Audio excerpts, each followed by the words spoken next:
Ravi de vous retrouver pour ce rendez-vous de l'actualité économique. Tout de suite, le sommaire. La Banque africaine de développement au secours du Nigeria, elle octroie 175 millions de dollars pour un programme de transformation agricole. La Banque centrale populaire en plein essor au Maroc, elle a réalisé en 2014 un bénéfice net en hausse de 12,5%.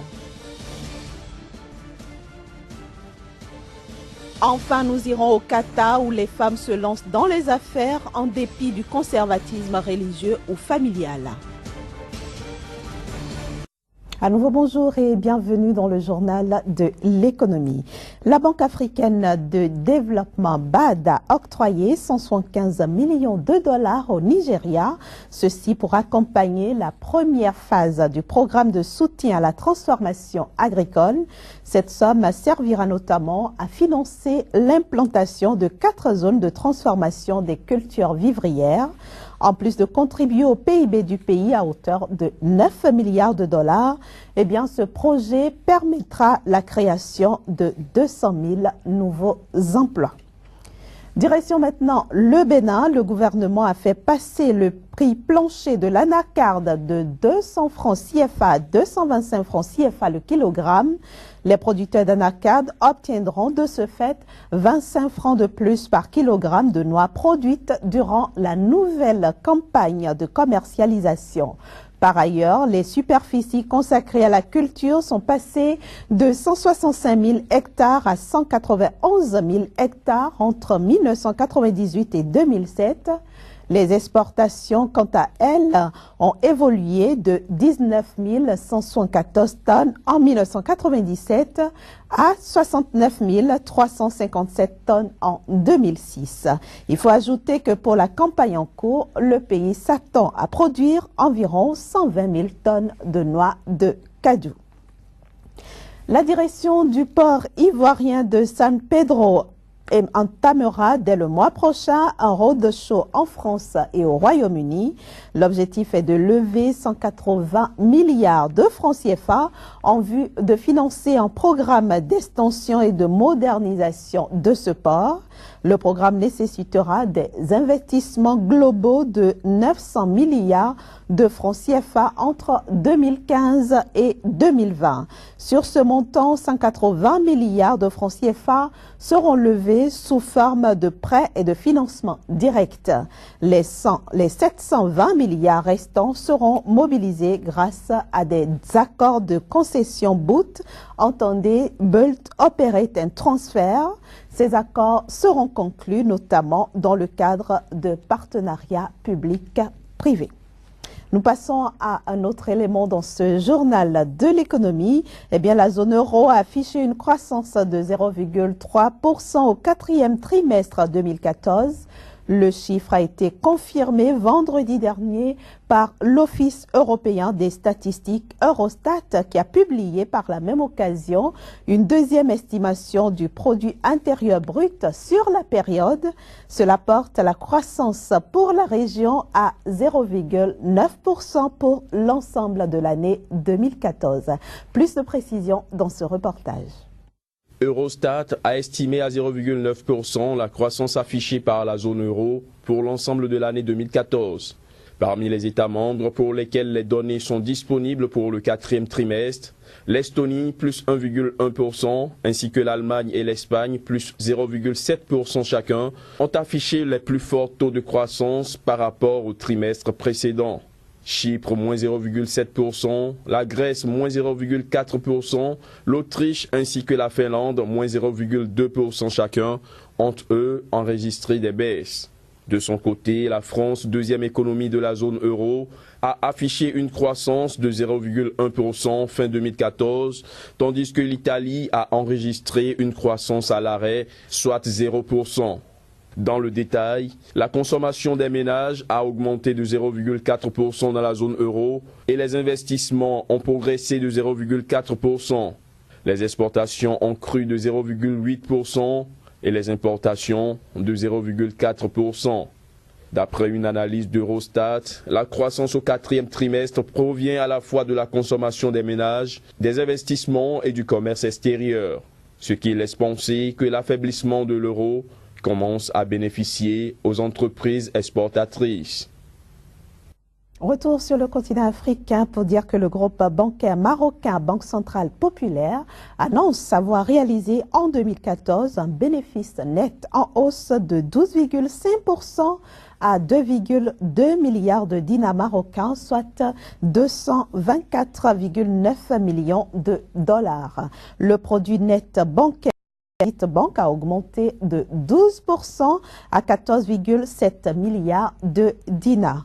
Ceci grâce à la filiale Banque Atlantique Internationale qui opère dans une dizaine de pays africains. Le groupe BCP indique par ailleurs que les dépôts de la clientèle ont enregistré une augmentation de 9,5% pour s'établir à 229,9 milliards de dinars, représentant ainsi 26,8% précisément du marché marocain. Un autre élément dans ce journal de l'économie, en 2015, les États de l'Union économique et monétaire ouest-africaine, UEMOA, prévoient d'émettre une dette de 2865 milliards de francs CFA. Pour la Banque centrale, ce recours massif à l'endettement ne devrait pas mettre en danger leur stabilité économique, d'autant plus que la région devrait connaître une croissance de 7,2% cette année. Ce montant de dette est en net recul par rapport aux 3 450 milliards de francs CFA annoncés en 2014, année durant laquelle, on s'en souvient, la Côte d'Ivoire et le Sénégal, les deux premières économies de la zone UEMOA, avaient eu recours aux marchés financiers internationaux. Nous nous rendons maintenant au Ghana, le Ghana qui compte émettre un eurobond de 1 milliard de dollars en 2015. Une émission qui intervient 6 mois à peine après avoir levé le même montant sur les marchés internationaux. Cette hâte peut s'expliquer par la conjoncture économique difficile que traverse le Ghana depuis 2 ans maintenant.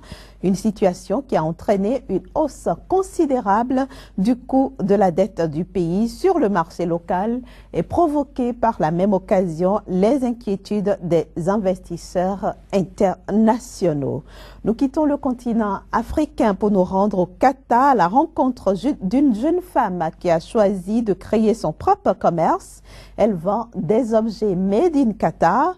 Comme elle, des dizaines de jeunes Qataris se lancent dans les affaires, encouragés par un programme gouvernemental en dépit du conservatisme religieux ou familial. À 28 ans, la Qatari Mariam El Soubaye a choisi de monter sa société. Au Qatar, un programme de nationalisation de l'emploi garantit un travail et des salaires plus élevés à tous les Qataris, hommes et femmes. Il leur simplifie aussi les démarches pour créer leur entreprise. J'étais directrice des programmes et de la création à Qatar TV. Avant ça, je travaillais dans le marketing et au ministère des Affaires étrangères. Puis j'ai lancé différentes initiatives pour les jeunes et je suis arrivée à un point dans ma vie où je voulais créer quelque chose qui m'appartienne. L'ancienne première dame, Sheikha Moza, a ouvert la voie aux femmes du Qatar. Depuis 1999, elles ont le droit de voter et d'occuper des postes élevés au sein du gouvernement. À l'université Carnegie Mellon de Doha, elles sont 4 fois plus nombreuses que les hommes qataris à suivre le cursus business. Au Qatar, nous les femmes, on est traitées comme des reines. On a tous nos droits, je n'ai pas besoin de me battre pour mes droits, quels qu'ils soient. J'ai tout ce que je veux. L'opportunité est là et c'est à moi de décider si je veux la saisir ou pas. Les aînés ont quand même bien ouvert la voie pour les plus jeunes, mais c'est aussi un pays neuf où les opportunités existent. Il est difficile aujourd'hui, et je sais de quoi je parle, de créer une société en France parce que c'est très peu soutenu. Alors je pense que c'est le cas dans pas mal d'autres pays, mais en tout cas au Qatar, non. Dans un contexte économique très favorable, les jeunes Qataris sont invités à participer à la construction et à la promotion de leur pays. À ce forum organisé pour les créateurs de start-up, toutes les sociétés présentes sont gérées par des jeunes femmes, certaines encore étudiantes. Nous avons beaucoup à donner à la communauté, à la société et même à notre pays. Mais il est difficile de nous accepter. La culture est toujours conservatrice dans un sens et les gens pensent que les femmes ne peuvent pas faire certaines choses, qu'elles sont inférieures aux hommes. Je ne sais pas pourquoi. Mais cette génération leur prouve le contraire, grâce à des femmes meneuses de projets et qui occupent des positions supérieures. Le Code du travail qatari applique l'égalité salariale entre hommes et femmes, mais certains secteurs sont exclusivement réservés aux hommes, comme l'agriculture et la pêche. Malgré les avantages dont elles bénéficient, les femmes qataries continuent de faire face aux contraintes d'une société patriarcale et à des discriminations culturelles. En 2012, seulement 35% des femmes qataries en âge de travailler étaient actives, un pourcentage qui évolue peu. Du Qatar, rendons-nous aux États-Unis. 50 ans après la marche de Selma qui avait été reprimée dans le sang, la pauvreté et le chômage battent toujours des records. Aujourd'hui encore, plus que l'égalité et le droit de vote des Noirs, c'est à une lutte pour la croissance économique et pour l'emploi que les habitants de cette ville se battent. En 1965, Martin Luther King se battait pour l'égalité et le droit de vote des Noirs. Après des semaines de manifestations, le président Johnson fait passer le Voting Rights Act, une loi historique. Mais 50 ans plus tard, les inégalités économiques sont-elles toujours bien présentes au cœur de l'Alabama? Quand Martin Luther King est venu se battre pour nous ici, il nous a beaucoup aidés. Mais aujourd'hui, on veut des emplois pour les jeunes d'ici, pour qu'ils arrêtent de s'entretuer. Le chômage à Selma atteint les 10%, c'est bien plus que la moyenne nationale, et la moitié des habitants de la ville vivent en dessous du seuil de pauvreté. Cet entrepreneur a décidé de faire bouger les choses. L'année dernière, il a ouvert une pépinière d'entreprise pour créer des emplois à Selma.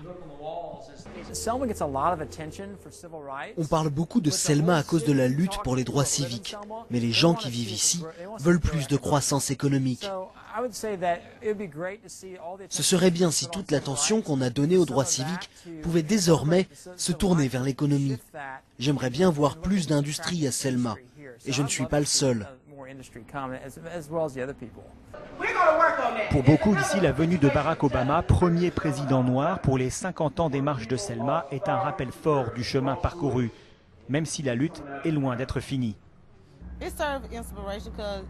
Pour nous, c'est une inspiration parce que tout le monde s'est battu ensemble pour arriver à la victoire et on peut y arriver aujourd'hui aussi.